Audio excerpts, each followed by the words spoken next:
Luisha. And Nicole. And we are Yoni Power. Yes. So today we're going to continue our discussion on sexual repression. So sexual repression is anything that makes you feel like you can't freely express yourself sexually to your fullest extent.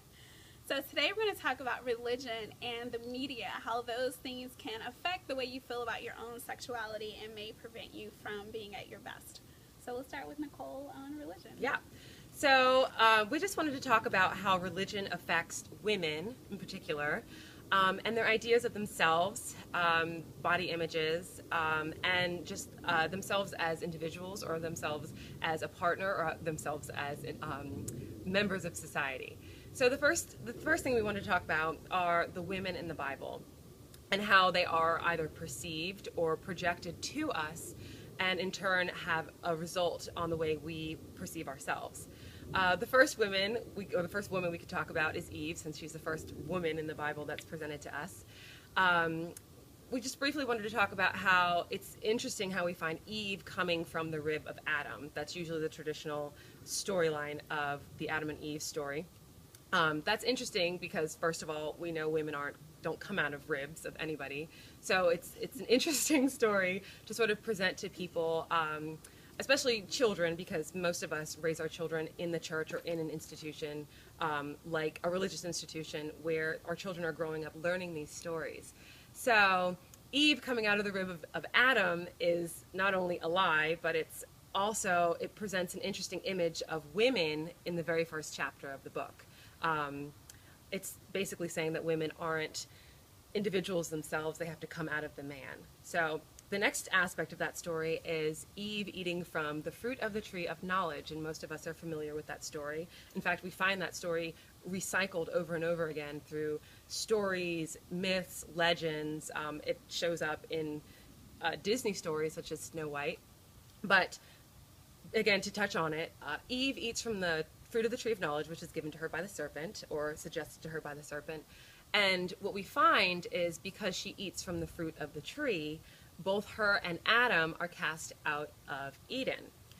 Now, at first glance, the story is just an interesting story, but if you really think on it, it resonates much deeper within us, because it's basically suggesting that Eve, the woman, the female, is responsible for the entire fall of man. Or the entire fall of mankind. And that does reverberate itself throughout the ages, and now we find ourselves, eons later, discussing this, and as a result, it's put a repressive relationship on women in society. Now, don't want to go too much further into that, but the last woman I want to talk about in the Bible is Mary, Jesus' mother. Now, the interesting story with this, we all know, is that Jesus was conceived by immaculate birth. And we all know that also is a lie. Well, it's a lie in the fact that it cannot actually happen. It's a great story, but the problem with the story that it's presented is that it's suggesting that the sexuality doesn't exist between Mary and Joseph, which we all know is required in order for a child to be born. So it's suggesting that there is absolutely no sexual act in order for this woman to conceive this person who ends up becoming an icon in basically a big religious figurehead. So we just wanted to sort of. So it kind of takes away the sexuality, and yeah, exactly. and the opposite side, it's making it seem like, it's bad, it's shameful, exactly, it's dirty, because it wasn't even needed to create this masterpiece. Exactly, and we all know that. Well, sexual energy permeates the universe, so to take that out of a very important book throughout the ages, this has been a great book for 2,000 plus years, to take that out, it does have a subconscious effect on us later on in our lives, growing up, hearing these stories. It gets inside our heads, and as a result, it shows up in places such as the media, which Luisha will touch on in just a second. But it also resonates within ourselves, and for women in particular, it sort of creates a barrier. Women are unable to see either their place in society, or through stories like Adam and Eve, or they're unable to accept themselves sexually through stories like Mary and the Immaculate Conception. So these are just things we want everyone to think about and and just sort of understand within yourself and how you really feel about these stories. Yes, and we're going to be posting some links to different stories this week on just different women who shared how religion has caused them to feel repressed and to feel shameful or guilt or even dirty about sex. And it really shouldn't be that way. So I'm going to talk about the media and just really how images and sounds and words and all of these things can really affect how we feel about our own sexuality. And because those things can come to us in the midst of having sex, and it can either make the experience more enjoyable, or it can really cause you to kind of shut down and pull back. So in music, whether it's rock and roll or hip hop or rap or just music in general, there's a lot of sexuality, and sometimes it can be positive, sometimes it can be negative. And what I want to touch on is what I call the chicken head effect. And so, I don't know how long ago, but it was just the word chicken head was referring to a woman that gave oral sex. And for a lot of women, this caused them to kind of pull back because it's like, well, I'm not a chicken head, so I don't want to give oral sex. And so you have to think about how words can really affect people. So if you are, getting ready to perform the act of oral sex, the last thing you want to pop up is chicken head, because you're like, wait, I'm not a chicken head, so I'm not about to give oral sex. And it really does happen for women. I don't know if guys have a clue that this even happens, but it really does affect how comfortable women are in the bedroom based on how they may be perceived in society, and that can in turn be based on music. And then you have the very other end of that with superhead women that are really proud of how well they give oral sex, and it's sort of like their claim to fame. And some women don't want to be that either. So it's like, how do you find this comfortable place in the middle where you can just accept sexuality and be comfortable with it and do things that come naturally to you, and you're okay with it without any judgments or anything at all.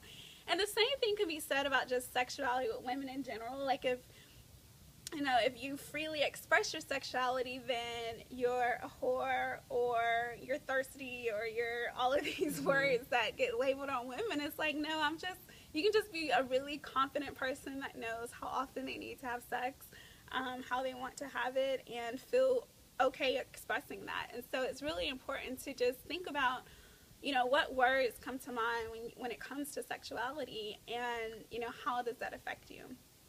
Visually in the media, we are really, a lot comes around sexuality just as far as what is found as sexy. And that changes based on music videos, based on images, things like that. And women, they do internalize it. So, there was a time where super slim, super thin was, what was projected as sexy. And then if you weren't super slim, you may not feel comfortable with your body, which can affect you in the bedroom when it comes time to take your clothes off and be sexual.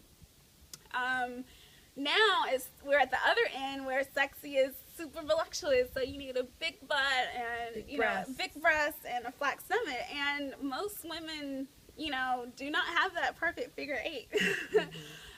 And it doesn't mean that they're not sexy. It doesn't mean that they don't have a nice body, because you can have a nice body at anywhere on that spectrum, but it's about perception. So now you have women that are getting breast jobs and butt injections and tummy tucks and all of these things to fit this mold, when really sexuality isn't really about the physical at all. It's just this confidence and just something that you exude, and it doesn't matter what your dimensions are. It was a time when people would actually state their dimensions. Like, I'm like 30, it's like, really? Like, that's not the sum of what you are, your dimensions. And so you really have to, again, take that back, empower yourself to know that you're sexy no matter what your body size is.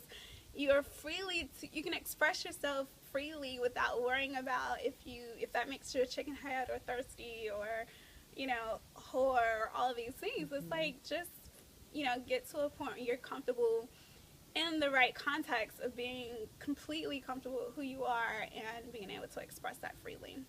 Yeah, so we just wanted to open up the dialogue for you all as well as for us, and just talk about these images that we find in places such as the Bible, such as other religious texts, such as myths, legends, the media.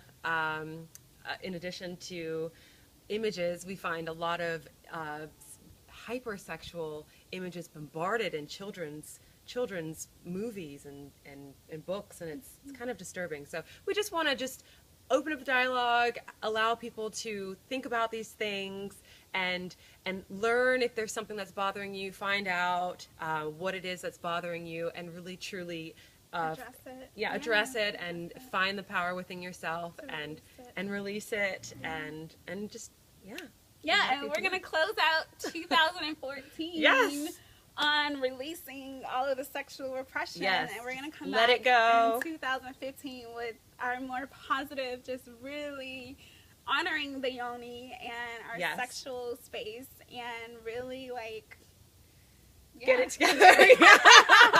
So we'll see you soon, everybody. Happy New Year. Yay!